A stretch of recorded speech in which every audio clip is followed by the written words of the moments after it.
لوح محفوظ میں بعد میں آیا ہے، پہلے رسول کے نور پر، یہ قرآن کی دوسری منزل، یعنی بعد میں آیا ہے لوح محفوظ پر۔ تیسری منزل بسم اللہ الرحمن الرحیم انا انزلناہ فی لیلۃ القدر، یقیناً ہم نے قرآن کا انزال کیا شب قدر میں۔ حالانکہ ہو ہے، آپ کو پتا ہے، میں تو بھائی مدرسے کا تو پڑھا ہوا ہے نہیں ہوں، لیکن اللہ نے فرمایا انا انزلناہ، ہم نے اس کا انزال کیا۔ اب پورے قرآن حکیم میں لفظ قرآن تو کہیں نہیں ہے، یعنی اللہ نے اس سے کہا وہ کھل کر کہ میں نے قرآن کو شب قدر میں نازل کیا، ایسا تو کہیں نہیں ہے، یا مجھے کوئی دکھائے۔ انا انزلناہ فی لیلۃ القدر، ہم نے قرآن کا پورے کے پورے قرآن کا انزال کیا شب قدر میں۔ انزال کی معنی ہے بیک وقت، بیک وقت، یعنی پورا قرآن، پورے قرآن کا انزال ہوا ہے بیک وقت، بیک وقت۔ تو یہ کون سی منزل ہے؟ یہ کیا ہے جو بیک وقت اللہ نے پورے قرآن کا انزال کیا ہے؟ یہ جو قرآن ہے یہ وجود ہے رسول آل رسول کا، یعنی رسول اور آل رسول وجود قرآن ہے، یہ ہے قرآن وجودی، قرآن وجودی۔ چوتھی منزل، اب اگر یہ آیت میں سمجھا سکا تو میرے نوجوان جو ہیں، میرے تمام سنی شیعہ جو بھائی ہیں، ان کو سمجھ میں آ جائے گا۔ چوتھی منزل کیا ہے قرآن کی؟ یہ الفاظ ہیں سورۃ بنی اسرائیل کے، قرآناً فرقناہ لتقرأہ علی الناس علی مکث ونزلناہ تنزیلا۔ تنزیلا، انزال بیک وقت، تنزیل بتدریج، آہستہ آہستہ۔ میرے حبیب ہم نے ٹھہر ٹھہر کر، آہستہ آہستہ کر کے قرآن کو نازل کیا تاکہ تو انسانوں کو پڑھا، تو انسانوں کو پڑھا۔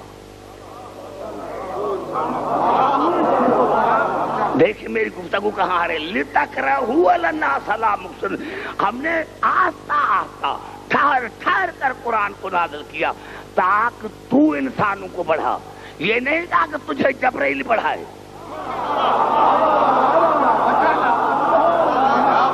گھبرا گئے ہیں شاید، تو انسانوں کو پڑھا تو، کیونکہ میرا رسول عالم نور میں عالم تھا، عالم نور میں عالم تھے میرے رسول، عالم نور میں عالم تھے۔ جب یہ قرآن آیا لوح محفوظ میں تو عالم تھا، خود وجود قرآن ہے۔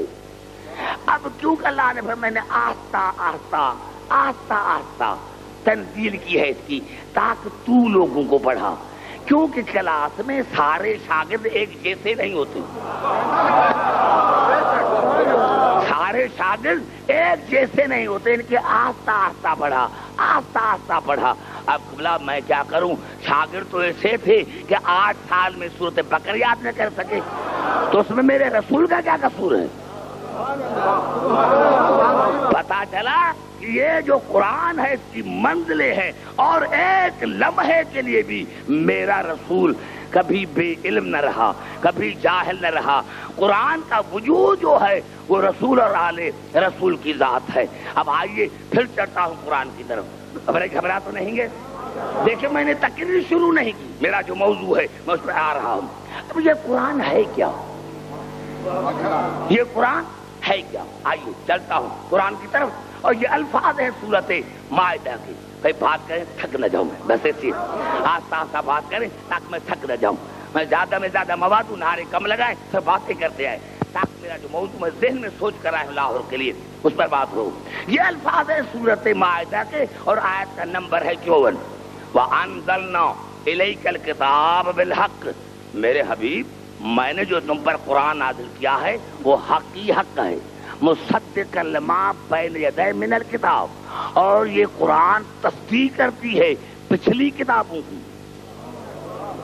پتا چلا توریت، انجیل اور زبور کو ہم اسی لیے مانتے ہیں کہ قرآن نے تصدیق کی ہے۔ اب میں سوال یہ پوچھتا ہوں، کیا توریت اللہ کی کتاب نہیں؟ انجیل اللہ کی کتاب نہیں؟ زبور اللہ کی کتاب نہیں؟ لیکن ہم مانتے ہیں اسی لیے کہ قرآن نے تصدیق کی ہے، ہیں بھی اللہ کے بنائے ہوئے۔ ہیں بھی اللہ کے بنائے ہوئے، لیکن ہم مانتے اس لیے کہ قرآن تصدیقی وہ مہیمن علیہ، اور میرے حبیب یہ قرآن ان کتابوں پر مہیمن ہے، ان کتابوں پر مہیمن ہے۔ بڑی خاموشی نے مجھے گھبرا دیا۔ ہاں بڑی بھائی خاموشی ہزاروں کتاب، اور قرآن وہ مہیمن علیہ، اور قرآن ہر کتاب پر مہیمن ہے۔ مہیمن کی معنی کیا ہے؟ آئیے قرآن سے پوچھتے ہیں، آپ گھبرا گئے ہیں، آئیے قرآن سے پوچھتے ہیں۔ یہ لفظ ہے سورۃ الحشر کے، الملک القدوس السلام المومن المہیمن العزیز الجبار المتکبر۔ عبدالحکیم اگر قرآن مہیمن ہے تو میرا صفاتی نام بھی مہیمن ہے، اللہ بھی مہیمن۔ اب تو بات کرو میرے بھائی بچے، قرآن بھی مہیمن ہے، اور قرآن بھی مہیمن، اور اللہ کا صفاتی نام بھی مہیمن۔ اب مہیمن کی کیا معنی ہے؟ مہیمن کی کیا معنی ہے؟ میرے جیسا کم علم، کم پڑھا لکھا، لیکن جو میں نے لغاتوں کو اٹھا کر دیکھا تو 7 معنی مجھے ملے۔ مہیمن معنی امین، مہیمن معنی غالب، مہیمن معنی حاکم، مہیمن معنی محافظ، مہیمن معنی نگہبان، مہیمن معنی محیط، مہیمن معنی برتر۔ مہیمن کی کیا معنی؟ لکھے میرے دوستو، مہیمن کی کتنی معنی ہے؟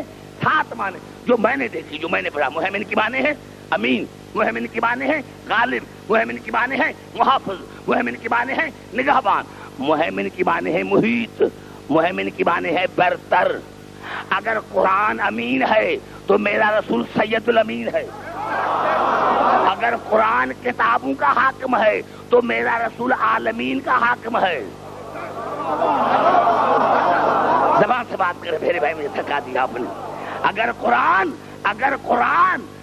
قرآن کا علم کتابوں پر محیط ہے تو میرے رسول کا علم کائنات کے علم پر محیط ہے۔ اگر قرآن کتابوں سے برتر تو میرا رسول عالمین سے برتر۔ اور میں سوال پوچھنا چاہتا ہوں، سوال مسلمانوں سے پوچھنا چاہتا ہوں کہ ایمان سے بتاؤ، جو قرآن ہے مہیمن یعنی قرآن ہے امین، قرآن ہے غالب، قرآن ہے حاکم، قرآن ہے محافظ، قرآن ہے نگہبان، قرآن ہے محیط، قرآن ہے برتر، تو جس کے قلب پر نازل کیا ہوگا وہ رسول کیا ہوگا؟ نعرہ حیدری! پتا چلا ابھی تک لاہور سوئی ہوئی ہے۔ پتا چلا میں نے کیا کہا، جس کے قلب پر اللہ نے قرآن کو نازل کیا ہوگا وہ میرا رسول کیا ہوگا۔ اگر آپ بات کریں تو 7 آیتیں پڑھوں۔